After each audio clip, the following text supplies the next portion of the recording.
Okay, this first question comes in from a lady from Winsford, and she'd like to ask the panel, does the council have any plans to improve facilities for young people living in the town? As a grandparent, I'm worried about the number of youngsters hanging around on the streets. Far too young to be a grandmother, but one of the hazards of having to read out somebody else's question. But anyway, Councillor Arthur Harada, please. Yeah, good morning everybody, and thank you, lady, for that particular question. Can everybody hear me, because my microphone is over here? I noticed some people have got hearing challenges. Yes, everybody is okay with me? Right, thank you.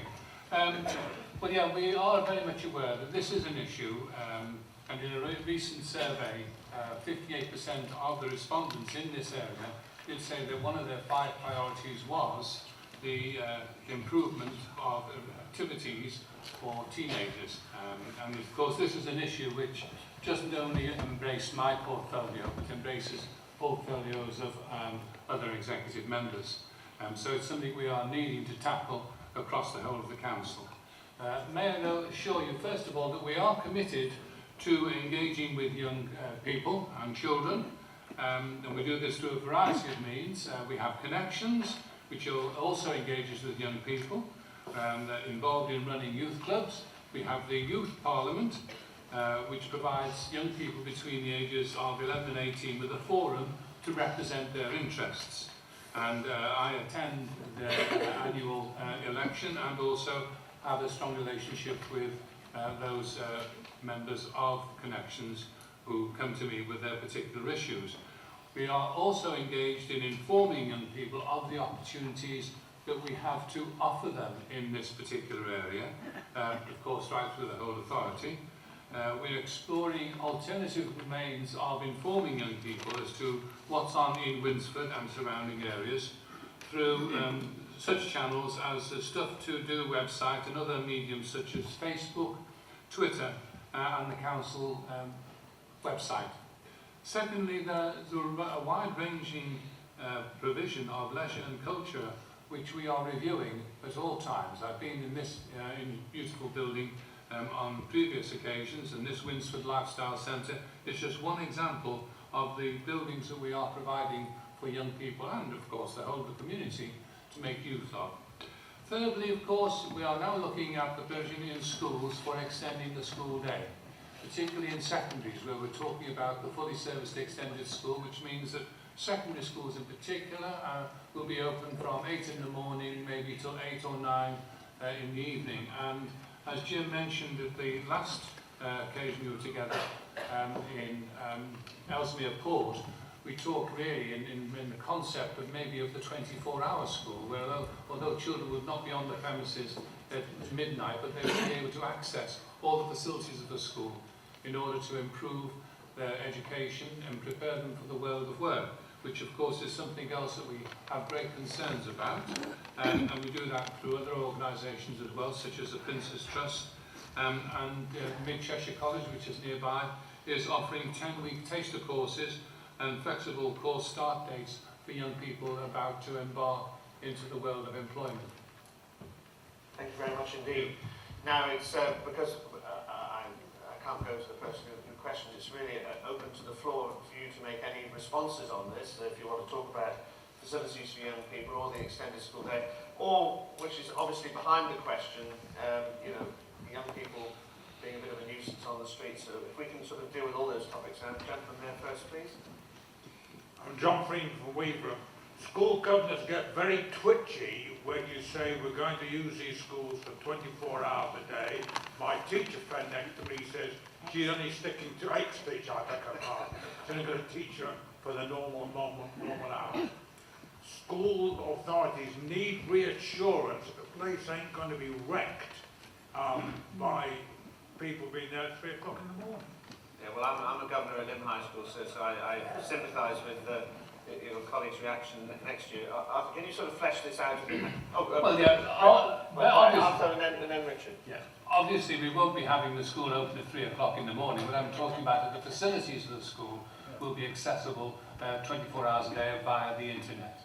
But yes, some of these schools will be open, we hope, until 8 p.m. or 9 o'clock at night for young people, because the resources in many of these schools are excellent.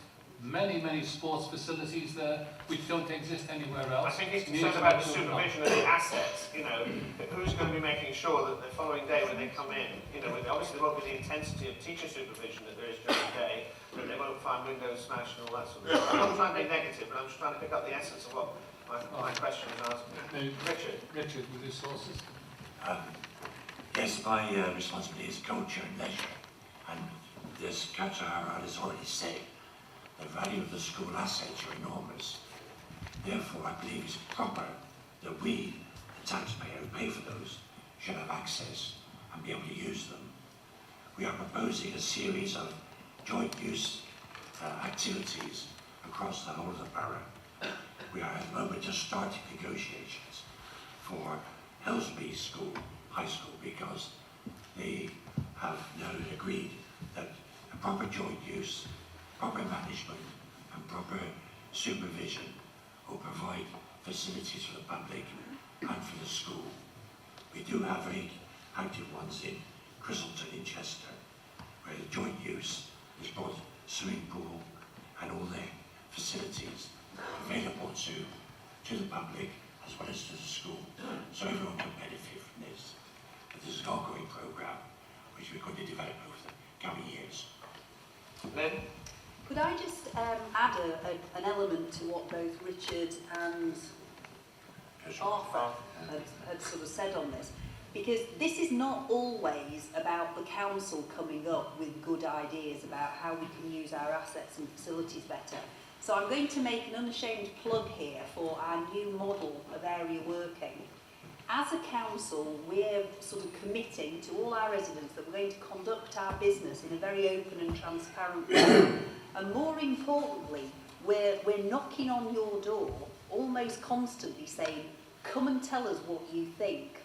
Now, one of the ways that we're doing that is we've got a new model for what we call area working. So that's how we work in areas such as Winsford, not just work as the council, but how the council and all the agencies that work in the community can work better together. So there is an area partnership board that includes, you know, this part of our borough, that includes the council, the police, the fire, connections, probation, the judicial service, and many other partners. Oh, and the PCT, I forgot one of the big ones there. And what we're looking to do is take all those taxpayers, I nearly said dollars then, pounds that we all spend, and those add up to be quite significant, and look at how we can work better to deliver on all the things that each of those bodies are trying to do. Now, the Area Partnership Board that looks after Winsford has already identified a number of key areas where they can work together to either provide funding, resource or extra things, so add value to what the individual agencies are already doing. So there's examples in Winsford of things like providing financial support to the Winsford Youth Forum, so that there are clubs available on a Friday and Saturday night in Walton and Over, which are wards where we know from you and from what the police and what we learn from the council, we know that there are issues with antisocial behaviour there.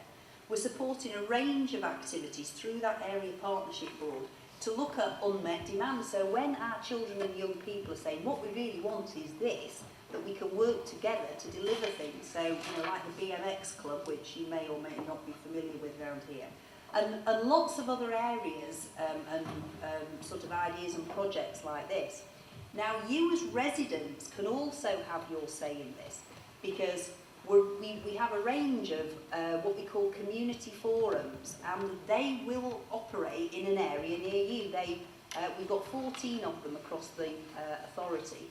And what we're looking to do is just basically create an open door where anybody in a community can come together and share their ideas, their concerns, their worries, how they think that not only the council can do things better, but also how the partnership can do things better.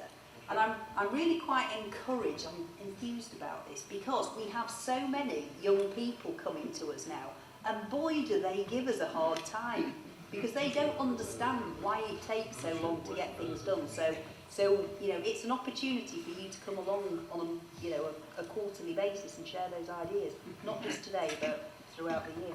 The lady here on the front.